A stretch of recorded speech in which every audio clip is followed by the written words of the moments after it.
Assalamualaikum warahmatullahi wabarakatuh.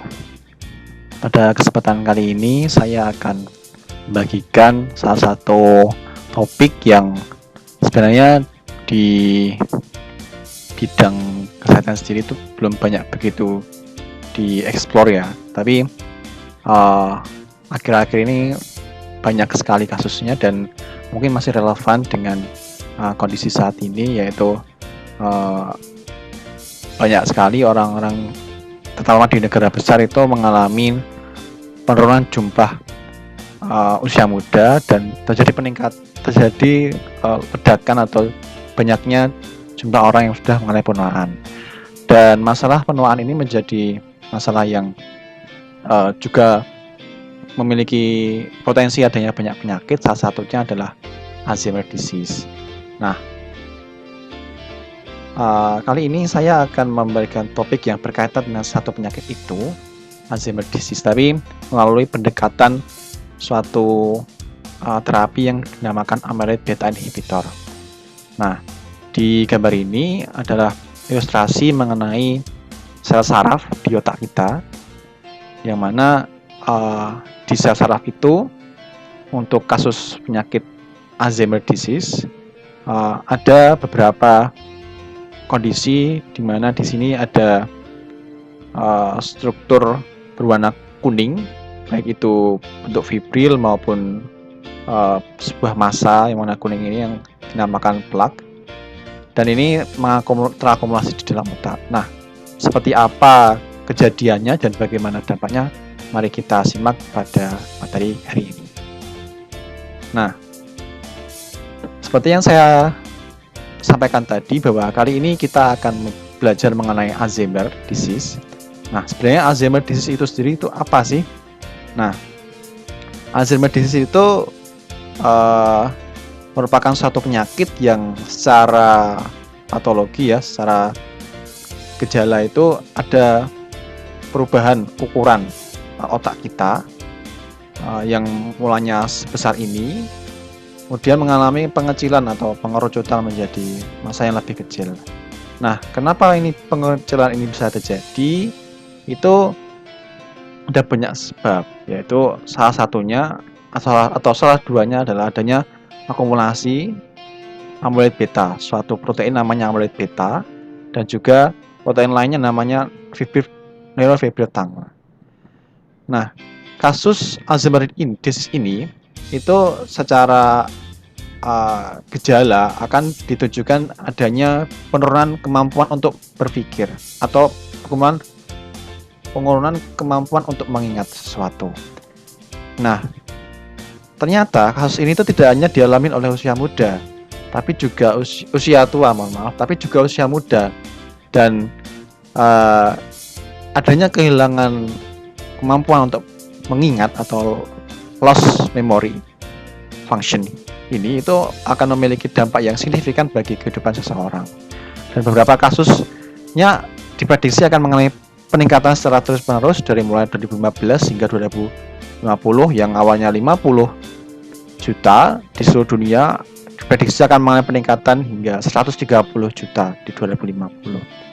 Nah, melihat jumlah yang begitu banyaknya ini, perlu bagi kita untuk mempelajari lebih dalam Alzheimer itu, dan juga usaha-usaha yang bisa kita lakukan untuk menangani Alzheimer. Nah, sebagaimana saya sampaikan tadi, salah satu penyebab dari Alzheimer disease adalah adanya eksistensi atau keberadaan dari protein namanya amyloid beta. Nah, seperti apa amyloid beta dan perannya dalam Alzheimer disease ini? Ya, ini amyloid beta itu adalah suatu protein yang sebenarnya diproduksi secara natural oleh sel saraf. Namun karena adanya perubahan genetik, adanya perubahan ekspresi pula amyloid beta yang kemudian akan terakumulasi tidak hanya yang sebenarnya untuk fungsi sel saraf, tapi juga terakumulasi ke bagian-bagian lain-lainnya, terutama di antara dua sel saraf atau yang namanya akson. Nah, akumulasi ini kemudian akan membentuk massa yang dinamakan dengan plak, dan adanya plak ini akan menghambat sel saraf atau impuls atau penghantaran informasi dari dan ke sel saraf yang lainnya. Nah, oleh karena itu dalam kasus Alzheimer disease ini peran amyloid beta menjadi sangat penting untuk dijadikan sebagai target pengobatan, dan usaha-usaha pengobatan berfokus pada bagaimana untuk mengurangi jumlah amyloid beta di dalam akumulasinya di sel saraf itu, sehingga akan diperoleh sel saraf yang tidak terdapat akumulasi massa berlebih amyloid beta. Nah, kali ini saya akan menceritakan beberapa strategi yang perlu kita peroleh, dan topik-topik yang akan saya sampaikan dibagi menjadi 3 bagian, yakni mempelajari mengenai struktur dan peran amyloid beta secara detail, kemudian beberapa pengobatan yang akan digunakan atau sedang digunakan saat ini berupa senyawa kimia ataupun antibodi, dan juga adanya beberapa potensi senyawa-senyawa dari alam, berbahan alam atau natural compound sebagai amyloid beta inhibitor. Nah, yang pertama, mari kita pelajari lebih dalam mengenai amyloid beta yang eksistensinya perlu kita kurangin di dalam perannya untuk menginduksi atau memicu Alzheimer disease. Nah, amyloid beta itu merupakan hasil pecahan dari atau degradasi dari prekursornya, namanya amyloid precursor protein atau APP. Nah, ini adalah sequence dari amyloid beta yang mana merupakan hasil pecahan dari prekursornya, yaitu APP. Nah, APP itu sendiri ada beberapa jenis isoform atau tipe yang lainnya, dan hanya 3 tipe ini, isoform ini, yang memiliki sequence berisi amyloid beta. Dan ketika amyloid beta ini diproduksi, kemudian ketika APP ini didegradasi melalui 2 jenis mekanisme, yaitu amyloidogenik dan non-amyloidogenik, maka amyloid beta hanya akan terproduksi melalui proses amyloidogenik dengan menggunakan enzim beta sekretase.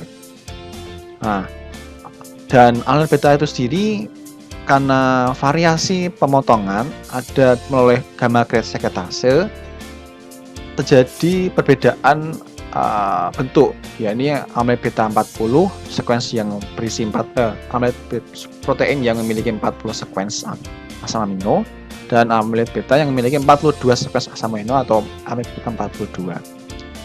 Nah, dari proses ini ada beberapa titik penting yang perlu kita pelajari, bahwa APP sebagai prekursornya dengan proses melalui amyloidogenik dengan dibantu oleh 2 jenis enzim pemotong, yaitu beta sekretase yang berfungsi untuk memotong SAPP beta dan menghasilkan C99 yang berisi amyloid beta. Kemudian pemotongan oleh gamma sekretase untuk menghasilkan amyloid beta sebagai final produknya. Nah, secara lebih dalam, sebenarnya perbedaan amyloid beta 40 dan amyloid beta 42 itu hanya diperbedakan pada 2 asam amino terakhir, yaitu isoleucin dan asetoalanin. Dan adanya perbedaan sequence asam amino ini ternyata memiliki dampak yang sangat besar, di mana amyloid beta 42 itu ternyata memiliki kemampuan fibril formation yang lebih cepat, dan juga karena lebih cepat memiliki toksisitas atau kemampuan membunuh sel saraf itu lebih tinggi dibandingkan amyloid beta 40. Walaupun begitu, jumlahnya amyloid beta 42 itu lebih sedikit, hanya 10% dibandingkan amyloid beta 40. Tapi walaupun sedikit, sangat toksik di sel saraf, bagi sel saraf.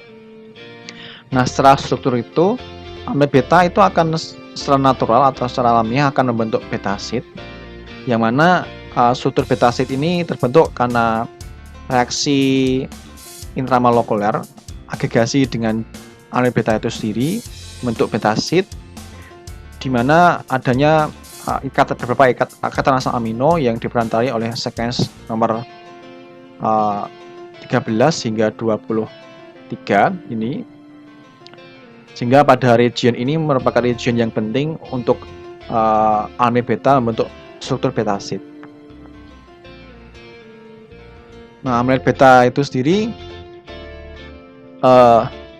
sebagaimana kita tahu memiliki mekanisme agregasi 42 memiliki kecepatan agregasi yang lebih cepat dibandingkan 40 karena adanya pemajangan C-terminal.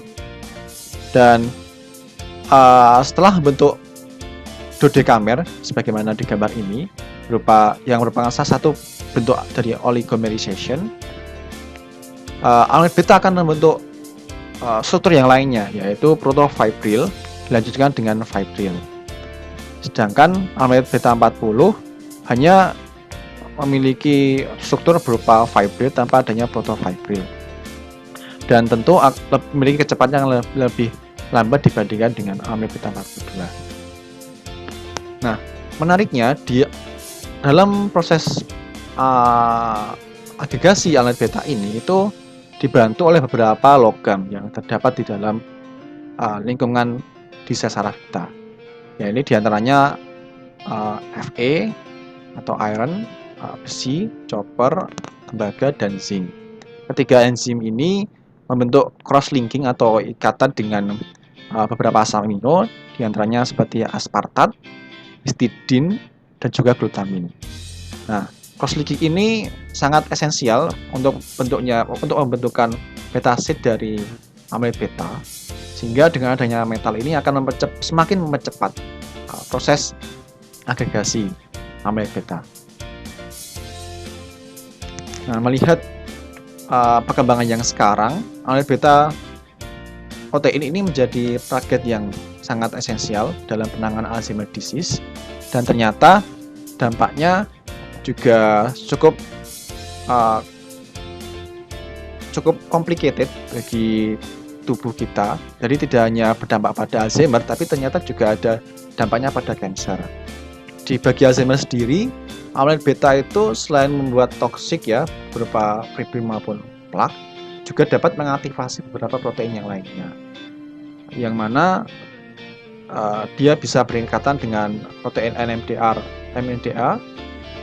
untuk menginduksi tau hyperphosphorylation untuk kemudian menyebabkan disfungsi sinaptik atau penghentian simpul impuls dari dan ke sel saraf, antar sel saraf. Kemudian juga amyloid beta juga dapat berinteraksi dengan reseptor namanya PRP dan MGLUR5. Sebenarnya ini akan meningkatkan produksi ROS. Selain itu juga dapat mengaktifasi mikrobia dan reseptor diantaranya untuk menginduksi inflamasi.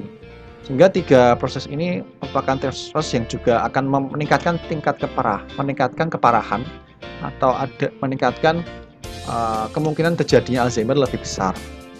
Selain melalui amyloid beta itu sendiri, juga bisa mengaktifasi beberapa proses yang lainnya. Melihat signifikansi dari amyloid beta ini perlu sekali bagi seorang kita peneliti dan pengembang atau beberapa peneliti yang berfokus pada drug discovery untuk menarget protein ini sebagai opsi penanganan Alzheimer disease. Selain itu, prekursor dari amyloid beta yaitu APP juga dapat berinteraksi dengan growth factor receptor, yang mana adanya interaksi ini akan mengaktifasi beberapa signal-signal transduksi di bawahnya untuk memicu adanya kanker.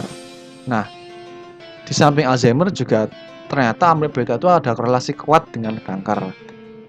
Oleh karena itu, strategi penanganan amyloid beta ini menjadi semakin urgent untuk dilakukan. Baik, itu dulu sesi bagian awal mengenai bedah amyloid beta, perannya bagi Alzheimer disease, dan juga beberapa opsi pengobatan. Nah, selanjutnya beberapa usaha untuk penanganan amyloid beta juga sebenarnya sudah banyak dilakukan. Di antaranya di sejauh ini Alzheimer disease itu baru 4 obat sayangnya yang sudah dirilis oleh FDA. Namun dari 4 diantaranya itu tidak satu pun yang merupakan inhibitor spesifik bagi amyloid beta. Sehingga hal itu menimbulkan banyak pertanyaan. Kenapa sih kok bisa begitu sulit merilis adanya obat yang berfokus pada amyloid beta? Faktanya sebenarnya sudah banyak penelitian yang sudah dilakukan untuk pengembangan obat penangkal amyloid beta.